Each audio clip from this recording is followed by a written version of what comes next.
না এই টাকাটা রাখো তো। কিসের টাকা? আমি বোনাস পেয়েছি, তোমাকে দিলাম। না না না, টাকা লাগবে না। বোনাস আমি-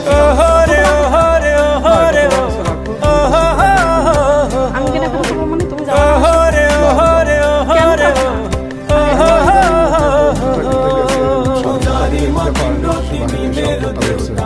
এজন্য তো সবার মহিলা করবেন না, এজন্য তো মহিলার দোষ। এই মহিলার চাহিদা অনেক বেশি, এই কারণে আমার তো অনেক বেশি চাহিদা। তুমি মানে না তো আমি যাচ্ছি। এখানে চাহিদা নাই, এখন মার্কেটে যাওয়ার পর যদি আমার চাহিদা বেড়ে যায় তখন আমি টাকা দেবো। তুমি এত বছর থাকার পরও কি আমার সুন্দর করা নাই? আমি অবশ্যই আমার मंदिर সংসারে जस्तो আজেবাজে ঝামেলা করবো না। আমি যাচ্ছি अचल তোমাকে আমার শান্তি হারাইতে চাই। একটা सिंहान মেয়ের জীবনে जस्तो শান্তি সবথেকে বড় সম্পদ। সামান্য জোতার জন্য আমি মানে আমার স্বামীটার হারাই ফেলবো, এটা কোনো কথা? সন্ধ্যার পর ইফতারি করবো, ইফতার করার পর তুমি আমার সাথে নিয়ে যাবে, আমি যাবো। আর তা না হলে ঈদের কোনো মার্কেট করার আমার দরকার নেই। তুমি আমার যেটা আনিয়ে দেবে আমি সেটাই করবো। নাও ধরো, টাকা ধরো।